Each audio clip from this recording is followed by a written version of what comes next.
Happy Mother's Day. Gracias. Por si no entendieron, feliz Día de la Madre. No es para ti, David, no es para ti, Manuel, no es para ti, Pete. Señoras, el Señor les ha dado un privilegio tremendo, el de poder ser madres. Y nosotros celebramos eso, y aún quienes no tienen materialmente un hijo, tienen ese instinto, esa capacidad tan especial de poder cuidar de otros, especialmente de los más vulnerables, de una manera que otras personas, o nosotros los hombres a veces, no podríamos hacer. Así que celebramos la vida de ustedes. Y al celebrar la vida de ustedes, yo le tengo que recordar a los menores aquí presentes, ¿ya tienen el regalo para mamá? ¿Ah? Los que tienen el privilegio de tener a su mamá, ¿tienen listo ya? ¿Ya está? Muy bien, Bela. Bela ya vino preparada. Pero yo quisiera que la palabra de hoy pudiera ser un regalo que nosotros llevamos de regreso a nuestros hogares. ¿Podemos intentar que sea así? Al celebrar a las madres, estamos celebrando también a las familias, ¿verdad? Nosotros celebramos esta cosa que Dios inventó, porque vamos a ser conscientes, a diferencia de muchas cosas que se escuchan hoy en día, de que la familia es un constructo social que se le impone, que la sociedad occidental le impone a la gente, cuidado, no es así. De acuerdo a la palabra de Dios, la familia es un invento de Dios. El primero que puso un hombre y una mujer juntos en un lugar para que procrearan fue Dios. Entonces, al celebrar la familia, celebramos a Dios. Nancy estuvo leyendo hace un momento estas palabras de Deuteronomio capítulo 6. Yo les quiero recordar que estas palabras, cada judío conservador las recuerda de memoria y se repiten anualmente y las repiten como pueblo. Y yo quiero volver a leerles estas palabras de Deuteronomio capítulo 6, versículos 4 al 9, porque tienen algo importante para nosotros y para nuestras familias. Dicen así: oye Israel, Jehová nuestro Dios, Jehová uno es, y amarás a Jehová tu Dios de todo tu corazón y de toda tu alma y con todas tus fuerzas. Y estas palabras que yo te mando hoy estarán sobre tu corazón, y las repetirás a tus hijos, y hablarás de ellas estando en tu casa y andando por el camino y al acostarte y cuando te levantes. Y las atarás como una señal en tu mano y estarán como frontales entre tus ojos. Y las escribirás en los postes de tu casa y en tus puertas. Ustedes se dan cuenta que esta es una palabra no solamente para el creyente, porque esto es una palabra que se le dirige al que cree, pero esta es una palabra para la familia también. Para empezar, tiene una declaración que contiene el mandamiento más importante. ¿Cuántos dioses hay? Oye Israel, Jehová nuestro Dios, Jehová uno es. Hay un solo Dios, solamente uno. ¿Y cuál tiene que ser nuestra actitud hacia ese Dios? Y amarás al Señor tu Dios, amarás a Jehová tu Dios, de todo tu corazón y de toda tu alma y con todas tus fuerzas. Dios tiene que ser tu prioridad número uno. Tiene que ser lo más importante en tu vida. Pero entonces habla de las palabras que le está hablando hoy, las palabras que le manda hoy. Está hablando de la Biblia, está hablando de la palabra de Dios. ¿Qué tiene que hacer el que escucha con las palabras de Dios? Estas palabras estarán sobre tu corazón. Y esa es la parte que todos nosotros, los que venimos a la iglesia, generalmente entendemos. Las palabras de Dios las hablamos y las escuchamos aquí, ¿Y qué hacemos con ellas? Las ponemos en nuestro corazón y las llevamos guardaditas en nuestro corazón. ¿Ustedes se llevan la palabra del Señor guardada en su corazón cuando salen de aquí? Muy bien, bien hecho. Pero eso solo empieza aquí. Porque se dieron cuenta de lo que dice a continuación: estarán sobre tu corazón. ¿Y después qué? Y las repetirás a tus hijos y hablarás de ellas estando en tu casa y andando por el camino y al acostarte y cuando te levantes, y las atarás como una señal en tu mano y estarán como frontales entre tus ojos y las escribirás en los postes de tu casa y en tus puertas. ¿Qué quiere decir esto? Que tú recibes la palabra, escuchas la palabra, lees la palabra, aprendes la palabra y luego vives el resto de tu vida para repetirla, para volver a confesarla. ¿Cuántas veces los hijos en la casa escuchan que les dices la palabra? En algún regaño, papás, aparece: ¿por qué dice la Biblia el mandamiento de Dios? No.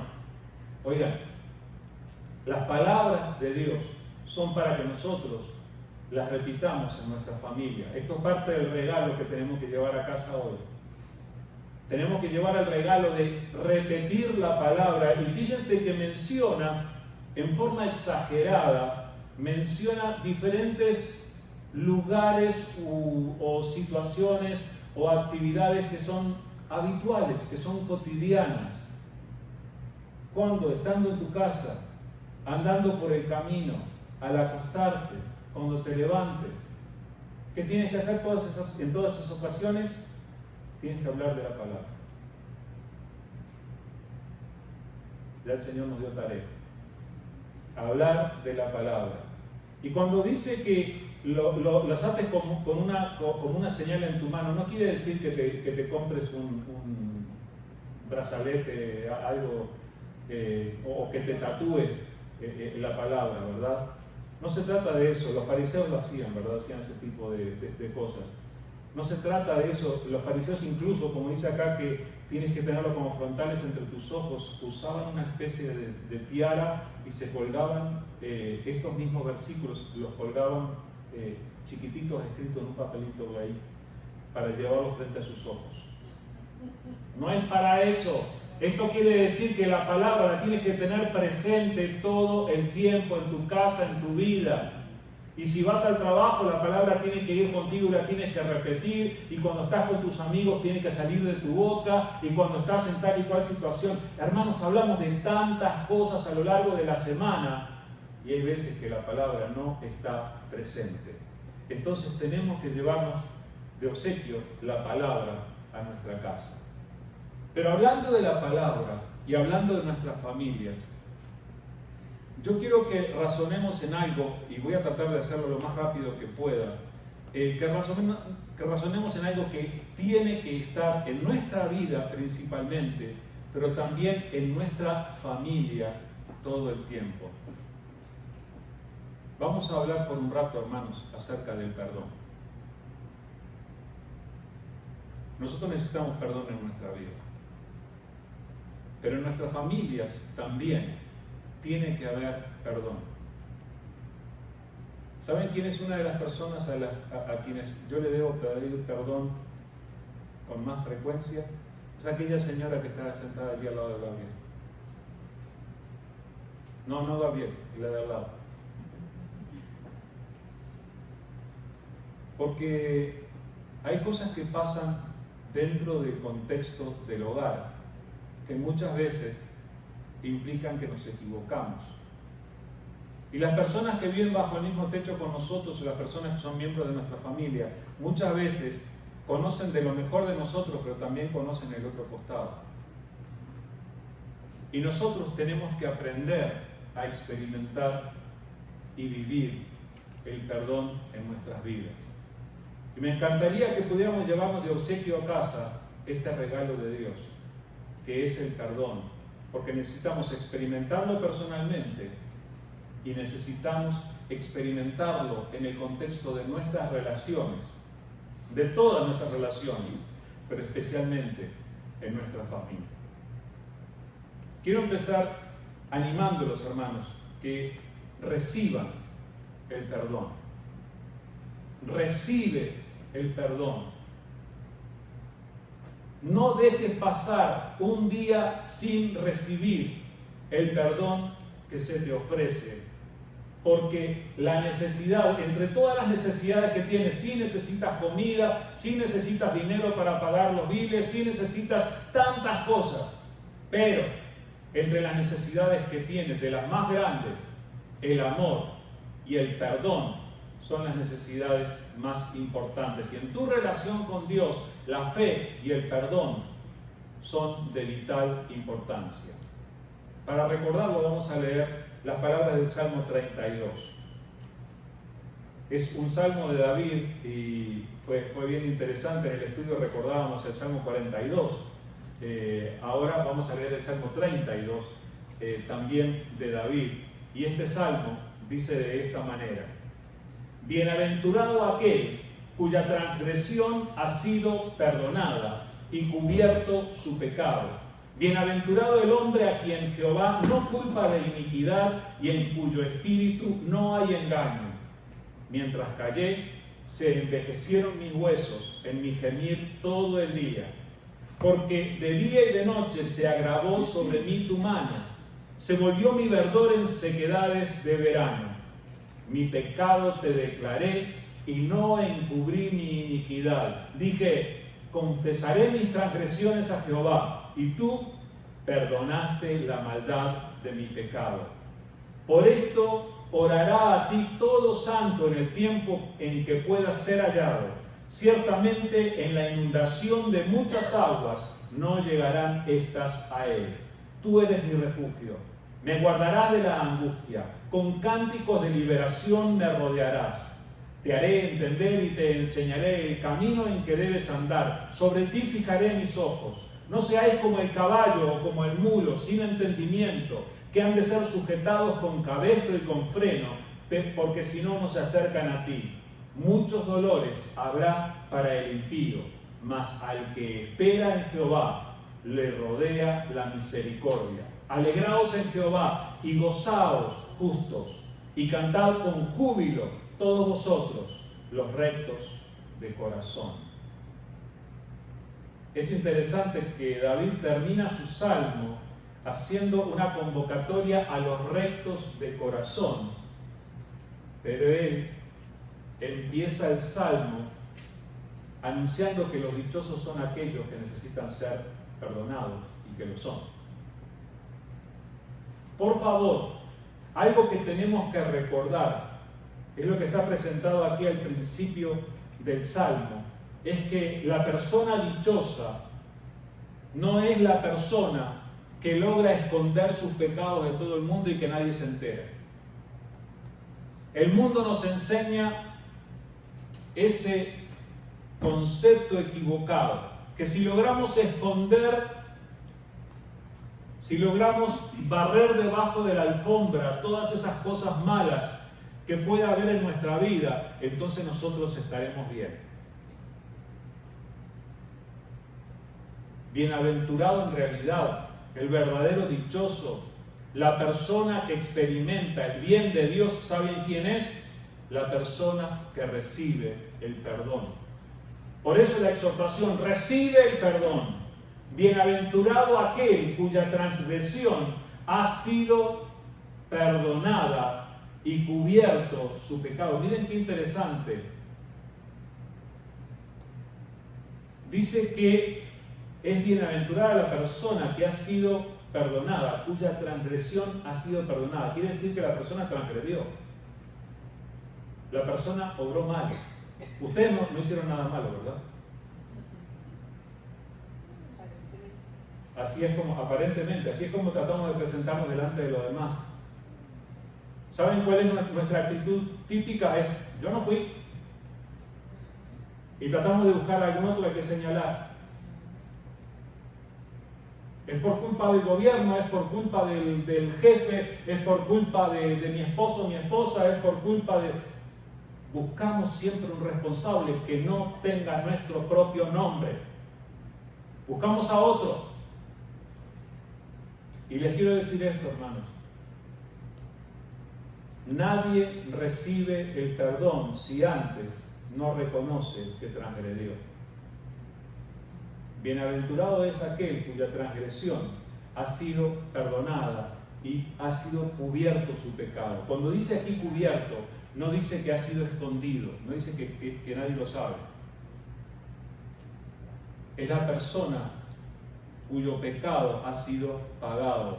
David, tantos años antes de Jesús, estaba anticipando el pago por el pecado que Jesús hizo al morir en la cruz por nosotros. Estaba hablando de eso. Gracias, Señor, porque mi pecado ha sido cubierto. Esa es la mayor bienaventuranza que existe. Bienaventurado el hombre, miren esto, a quien Jehová no culpa de iniquidad y en cuyo espíritu no hay engaño. Que Dios, el Dios Santo que ve todo lo que hablas, todo lo que piensas, todo lo que experimentas en todo momento, el Dios Santo que conoce tus intenciones, que te mire y que no te culpe,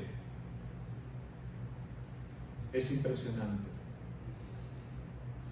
Es la mayor experiencia que podemos tener. Y saben, no la merecemos. Les quiero decir esto y que nos quede bien claro, hermanos. El perdón no es justo. No somos perdonados porque merezcamos ser perdonados. ¿Se entiende eso? Hay veces que nosotros tratamos de recibir perdón de las personas tratando de minimizar nuestra responsabilidad por lo que hicimos. Decimos, no, lo que pasa es que justo en ese día yo estaba muy estresado y tal persona me maltrató y entonces fue por eso que dije o hice. No, oye, no disminuyas tu responsabilidad. Delante de Dios tienes que venir y reconocer el peso de la culpa. Tienes que reconocer el peso de tu responsabilidad por lo que dijiste, por lo que hiciste. Sin ese reconocimiento no hay perdón. Ustedes se dieron cuenta de lo que dice David que le pasó mientras él no decía, no ponía en claro delante de Dios lo que había pasado. Esto lo escribió David luego de su homicidio, siendo el autor intelectual del homicidio de Urías y luego del adulterio. Y él dice, hubo un periodo, un momento en el que yo hice silencio, yo me callé. Mientras callé, se envejecieron mis huesos en mi gemir todo el día. Me enfermé, estuve mal, aquello me carcomía, aquello no me dejaba funcionar correctamente y así nos enfermamos nosotros cuando queremos atravesar la vida llevando nuestras responsabilidades sin asumirlas.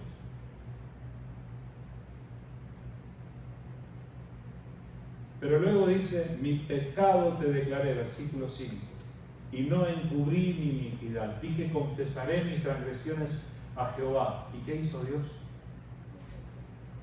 David tiene la dicha de decirle, y tú perdonaste la maldad de mi pecado.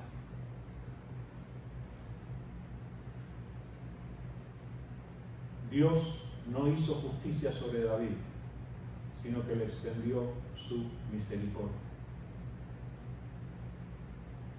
Si Dios hiciera justicia sobre nosotros, nosotros merecidamente vamos a la condenación. Nosotros merecidamente cargaríamos con todo el peso de nuestra culpa. Pero Dios ha querido perdonarnos.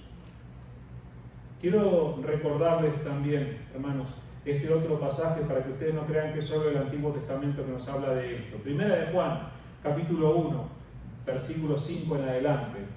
Dice, este es el mensaje que hemos oído de Él y os anunciamos. Dios es luz y no hay ninguna tinieblas en Él. Si decimos que tenemos comunión con Él y andamos en tinieblas, mentimos y no practicamos la verdad. Pero si andamos en luz como Él está en luz, tenemos comunión unos con otros y la sangre de Jesucristo, su Hijo, nos limpia de todo pecado. Si decimos que no tenemos pecado, nos engañamos a nosotros mismos y la verdad no está en nosotros. si confesamos nuestros pecados, Él es fiel y justo para perdonar nuestros pecados y limpiarnos de toda maldad.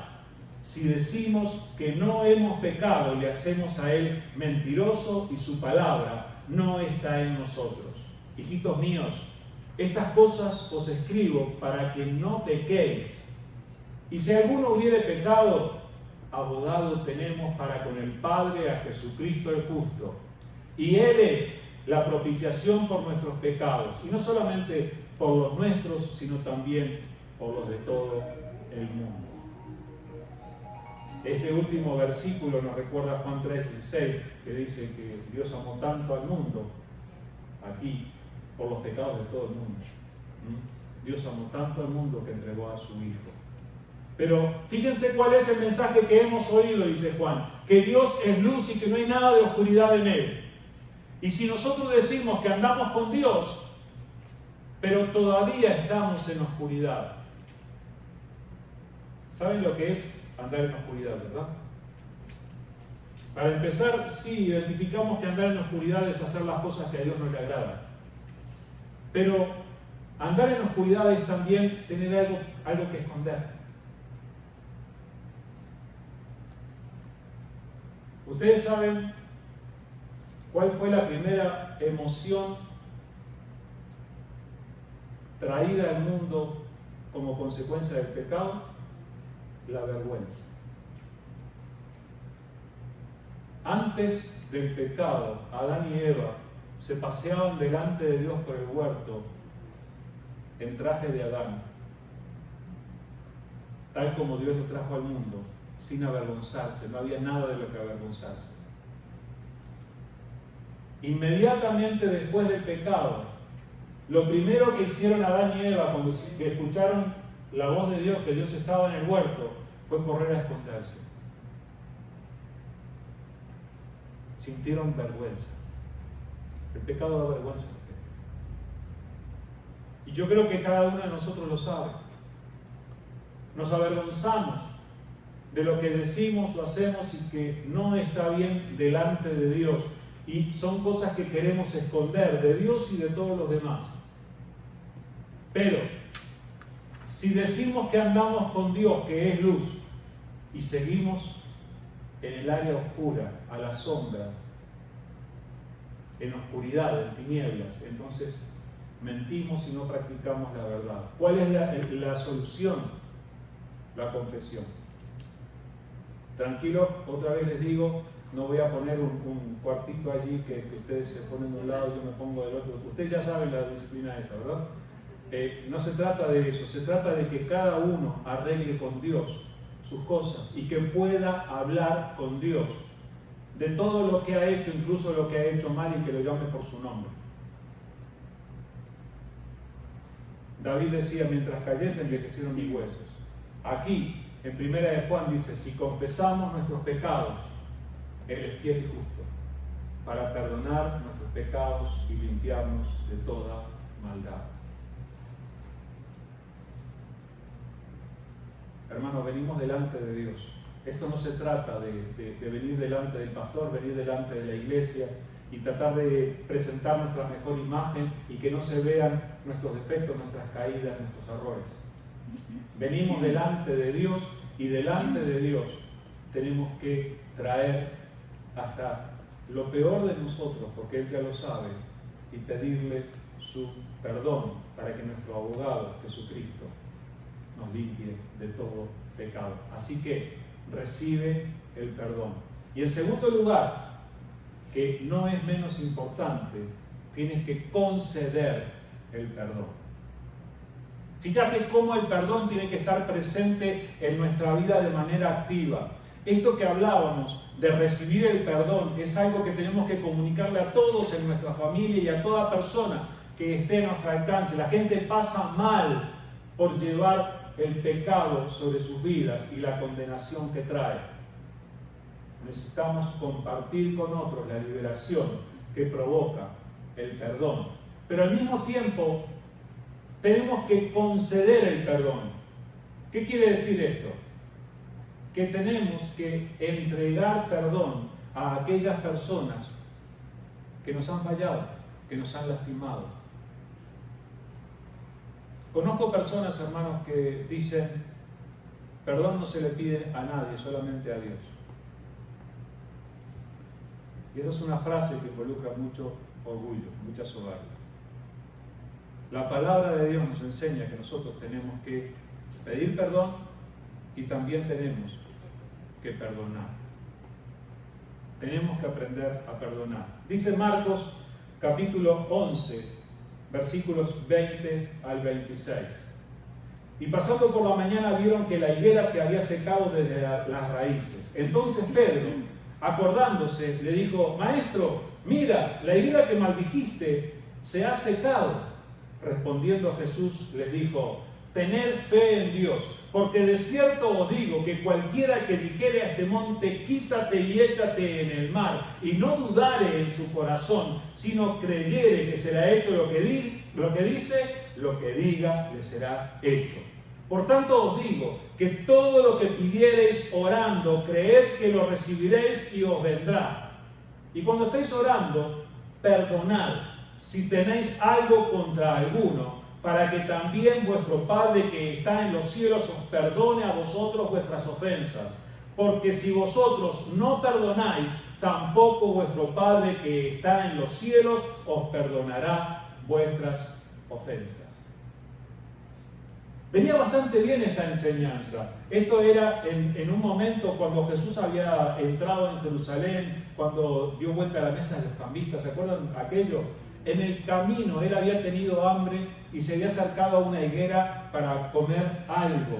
Y había mirado la higuera no había producido nada. Y entonces los discípulos le escucharon decir, nunca jamás nadie coma fruto de ti. Le habló a la higuera. Y se dio vuelta y se fue.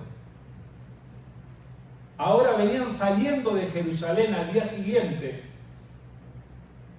Y Pedro mira hacia la higuera.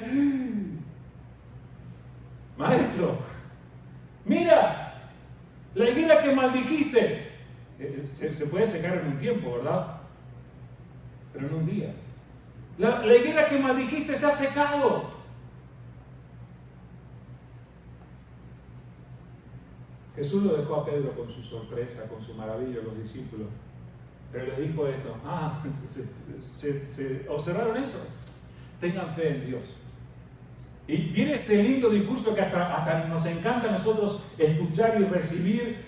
Cualquier persona que crea en su corazón, de todo corazón, si le dice a una montaña que se quite y se eche en el mar, por favor no salgan de aquí a tirar montañas al Golfo, que después tenemos problemas de clima. Si verdaderamente lo crees y tienes cero duda en cuanto a que aquello va a pasar, va a ocurrir, dice Jesús. Lo que diga le será hecho. Este es un llamado para que cuando nosotros estamos orando, analicemos nuestro corazón. ¿Estoy creyendo realmente que lo que le estoy pidiendo a Dios va a ocurrir? Pero aquí viene este discurso precioso y le dice, por tanto, les digo que todo lo que pidiereis orando, creed que lo recibiréis y os vendrá. Y los discípulos casi estaban aplaudiendo. ¡Qué bueno! ¡Qué mensaje! ¡Qué lindo! ¿Por qué no paró Jesús? Porque siguió hablando. Venía tan intenso aquel mensaje de mover montañas, maldecir higueras y que se podía. Pero entonces Jesús saca otro tema que puede ser un obstáculo muy grande en la vida de oración. Porque sigue diciendo, y cuando estéis orando, no se la esperaban los discípulos, y nosotros tampoco.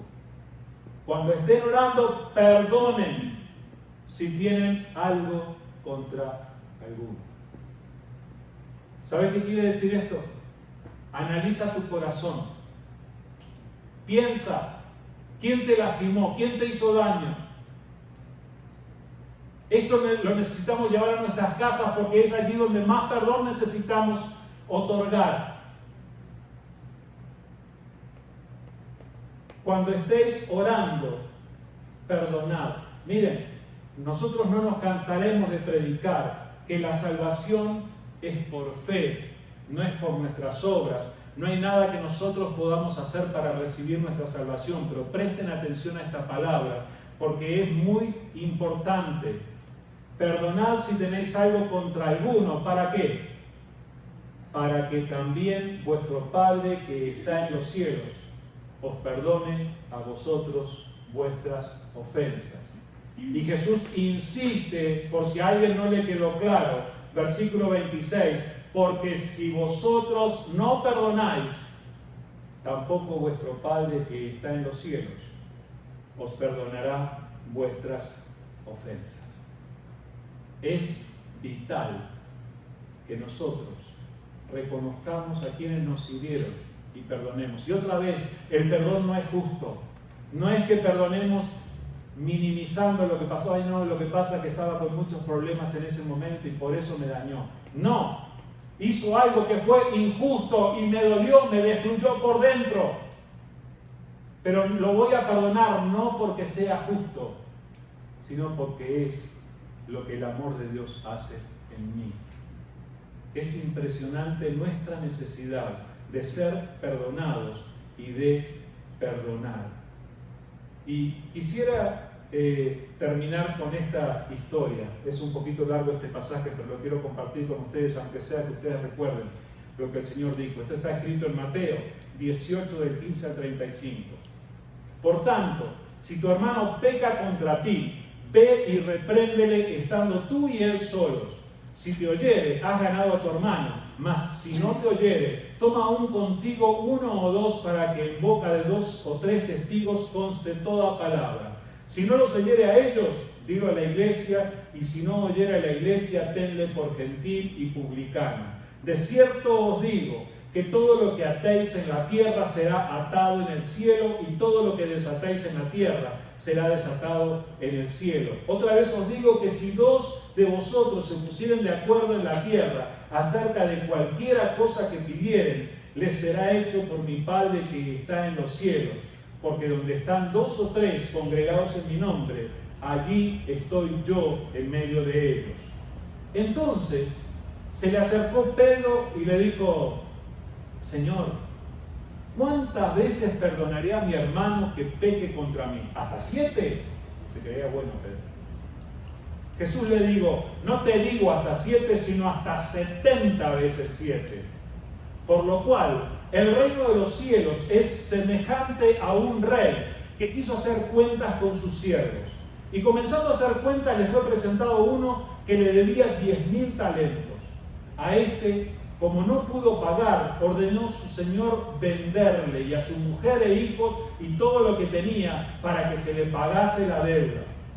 Entonces aquel siervo postrado le suplicaba diciendo: Señor, ten paciencia conmigo y yo te lo pagaré todo. El señor de aquel siervo, movido a misericordia, le soltó y le perdonó la deuda. Pero saliendo aquel siervo, halló a uno de sus consiervos que le debía 100 denarios, y haciendo de él, le ahogaba diciendo: págame lo que me debes. Entonces su consiervo, postrándose a sus pies, le rogaba diciendo: ten paciencia conmigo y yo te lo pagaré todo. Mas él no quiso, sino fue y le echó en la cárcel hasta que pagase la deuda. Viendo sus consiervos lo que pasaba, se entristecieron mucho y fueron y refirieron a su señor lo que había pasado. Entonces, llamándole a su señor, le dijo: siervo malvado, toda aquella deuda te perdoné porque me rogaste. ¿No debías tú también tener misericordia de tu consiervo, como yo tuve misericordia de ti? Entonces su señor, enojado, le entregó a los verdugos hasta que pagase todo lo que le debía.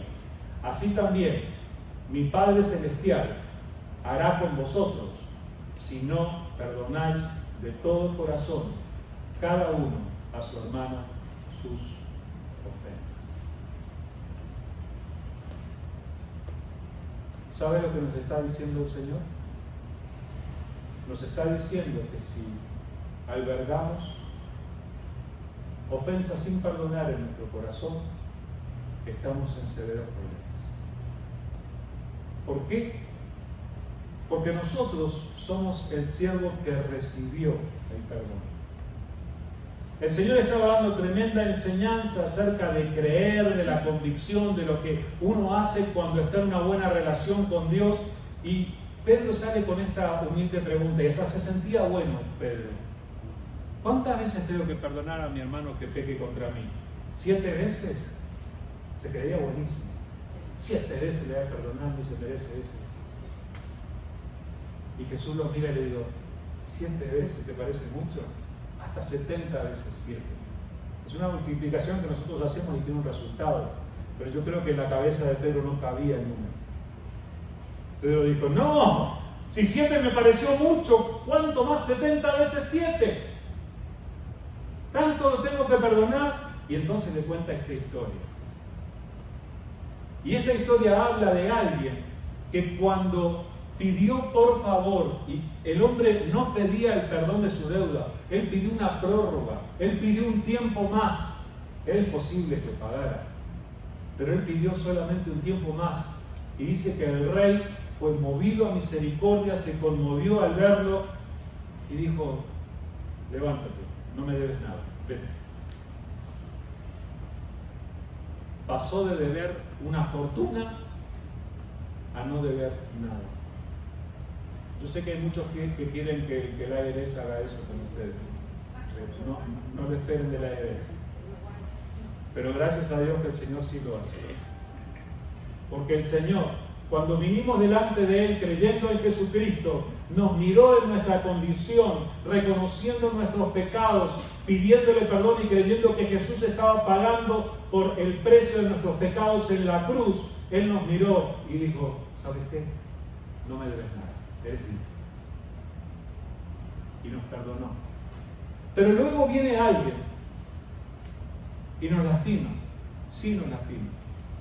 Pero en comparación, la herida que nos produce el otro vale 100 denarios comparado a los muchos talentos que nosotros fuimos perdonados.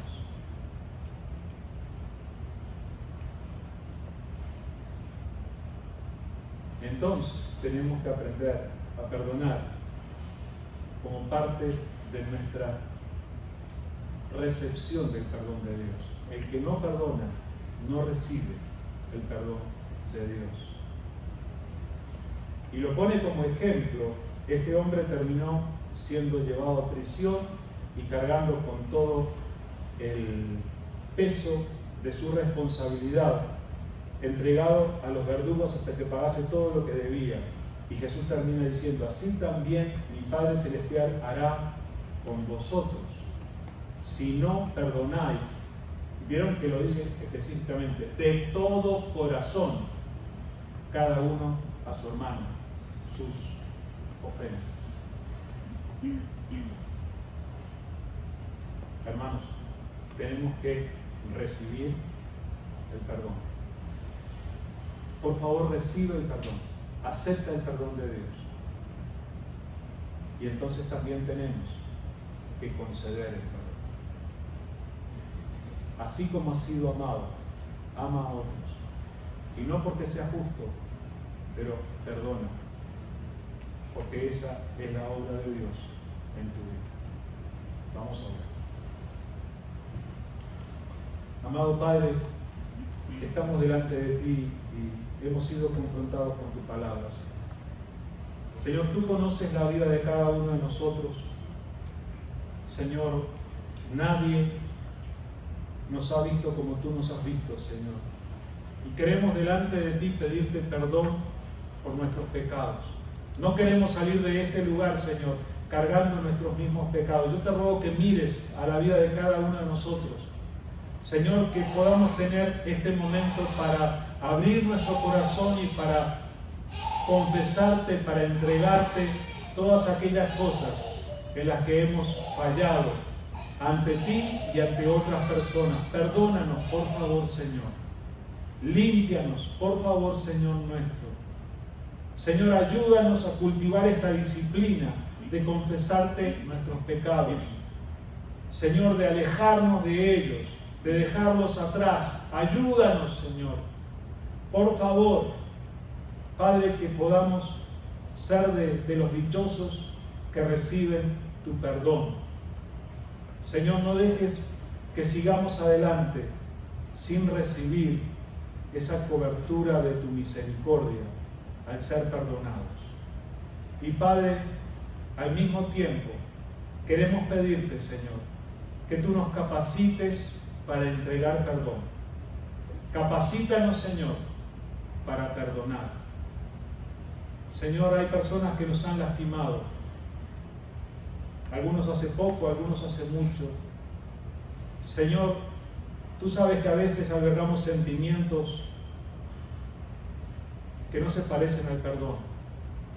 Ayúdanos, Señor. Ayúdanos a perdonar, Señor. Ayúdanos a reflejar ese amor tuyo. Ahora que nos ponemos a la luz delante de ti, dejando que tú veas y que tú sanes todo eso que no ha estado bien en nosotros. Señor, que a la luz de tu obra, que también podamos ser llenos de la capacidad para perdonar. Ayúdanos, Señor. Que podamos llevar a nuestros hogares esta capacidad de recibir el perdón y también de otorgarlo. Señor, que hablemos de tu palabra en nuestra casa, Señor.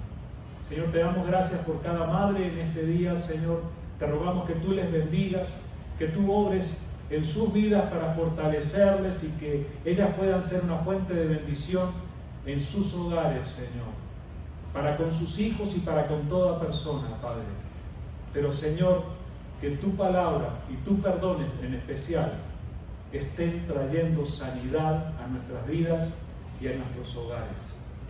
Gracias, Señor. Tú eres bueno y tú nos has hablado hoy.